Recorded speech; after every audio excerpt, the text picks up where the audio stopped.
With today's scientists working twice as hard to change the world through science, the world is finally on the verge of laying the groundwork for the rise of female pleasure robots. It signifies the arrival of female pleasure robots and humanoids programmed to perform specific tasks in the hospitality, food service, and also entertainment industries. So what is the dark truth behind female humanoid robots? Curious to know? Let's find out.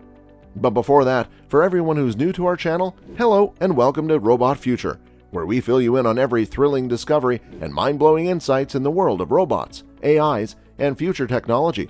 So consider subscribing and hitting the bell notification for a ton of exciting robot content coming your way. Now, without further ado, let's get into the video. Women in technology have long been linked in our culture, owing largely to the computer's chronological replacement of low-level secretarial work that was traditionally considered to be done by women. This association does not stop there. From almost entirely female phone operators throughout the 20th century to Siri, Alexa, and Cortana, women have been associated with technology.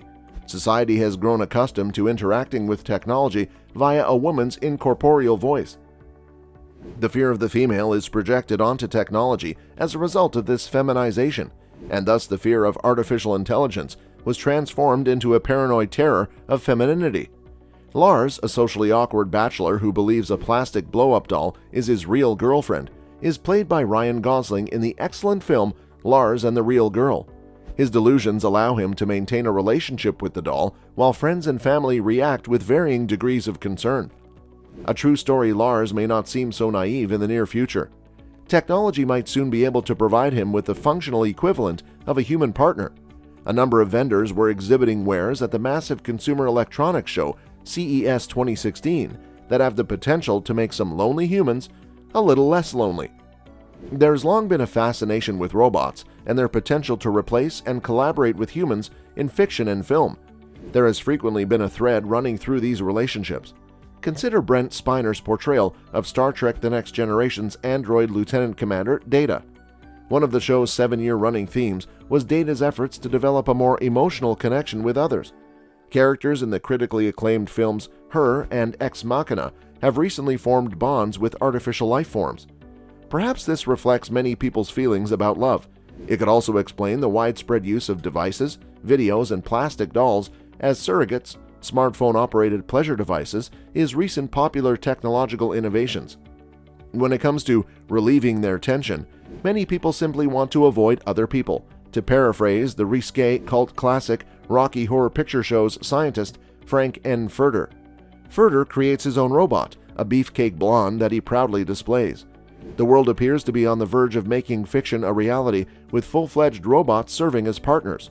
True Companion has had a robot called Roxy for a number of years, but the phenomenon has yet to take off. This year, however, has seen the appearance of a robot with a human appearance that some observers have dubbed Beauty. Japanese inventors have created a robot that resembles a woman, as seen in the video titled, "Japanese Robot Girl Can Do Anything for You."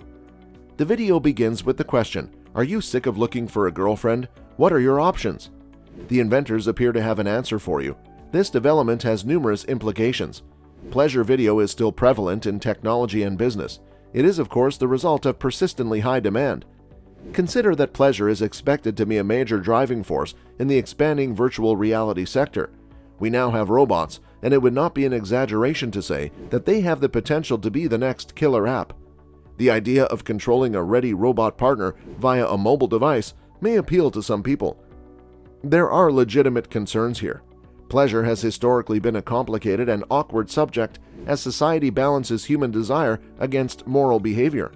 When it comes to please, what is reasonable and what is excessive? When do we dehumanize procreation to the point where it has no meaning or is simply cruel? Campaign Against Humanoid Robots, a new organization, has emerged to address some of the concerns.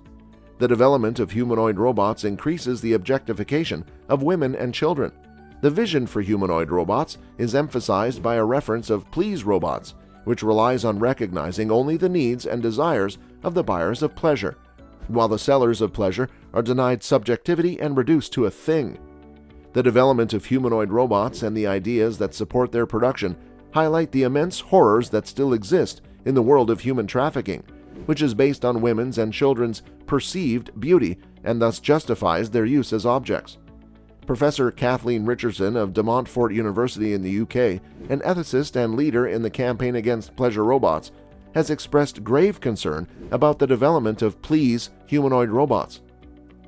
We believe that the development of such robots will contribute to the deterioration of relationships between men, women, and children, she said. Some issues in human interactions may be exacerbated by robots. Marriage and birth rates are already declining in many developed countries, posing a potential economic threat. The growing use of robots may exacerbate this deterioration in the very relationships that allow us to survive. Animals and even inanimate objects are easily anthropomorphized by humans. Faces can be found in almost anything, from clouds to door handles. In the film Castaway, Tom Hanks' character appears to be able to overcome great adversity by naming his volleyball Wilson and carrying on a conversation with him throughout his 4 years of isolation. Psych Central reports that anthropomorphism has numerous implications. Thinking of a non-human entity in human terms, for example, makes it worthy of moral care and consideration. Furthermore, anthropomorphized entities take responsibility for their own actions. In other words, they become deserving of both punishment and reward. People would undoubtedly try to form more meaningful relationships with their robot companions, especially if robots could display some resemblance of human emotion. Would such a relationship take the place of human contact? It does in the film Her, and without the aid of a physical relationship. Other questions must be addressed in addition to the cultural and moral implications. Could people marry horses or leave their wealth to dogs if they could marry robots? Can a primary partner sue for infidelity if a person uses a robot for a companion? How far will humans go to keep their updated robots operational? In 2013, India declared dolphins to be non-human persons and prohibited dolphin-centered shows. Argentina recently declared orangutans to be non-human persons and declared that they could not be held captive.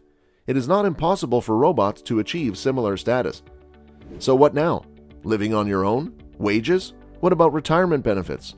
Perhaps one day, robots will no longer be considered possessions. To be sure, robotics is pushing science into uncharted territory. Medical device manufacturers and technologists are already developing more sensitive prostheses that integrate more finely with human biology.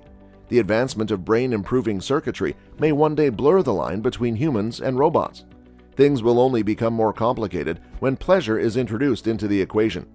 We frequently fail to see how the advancement of humanoid robots and also the ideas that support their production demonstrates the enormous horrors that still exist in the world of human trafficking, which is based on women's perceived inferiority and therefore justifies their use as objects. Although it is true that people should direct their energies toward robots rather than children or women, it still reinforces power relations that are inequitable and violent. One example is how designers of robots assign gender based on their function. People who build these robots are simply reinforcing existing stereotypes in the same way that sex robots generalize the idea of female beauty. Is it possible that we will prefer machine kinship to human or animal kinship one day? If this is correct, our society will suffer as a result. The science fiction concept of humanoids has now become a part of our everyday lives as we enter the 21st century. Researchers in Korea and Japan developed the first human-like and lifelike androids. Despite the fact that the scientists' first models were humanoid robots with feminine bodies, they mimicked masculine movement patterns. Sensors and actuators, for example, enable humanoids to move, communicate, and perform actions. Humanoid robots are thought to be robots with structural similarities to humans. They have a head, torso, arms, and legs, which isn't always the case because some humanoids don't resemble humans at all. Humanoids are mostly androids, or are based on a few key human components, such as the human head. They have sensors that enable them to detect their surroundings. These humanoids function based on specific characteristics, and an android is a humanoid robot designed to look like a man. Still watching? We knew you'd love our video. Well, we'd be even happier if you could just hit that like button. And with that being said, it's time to end our video. But before that, we'd like to know your opinion about this.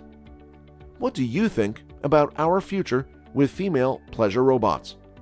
Let us know in the comments, and make sure to subscribe to the channel for more amazing videos just like this.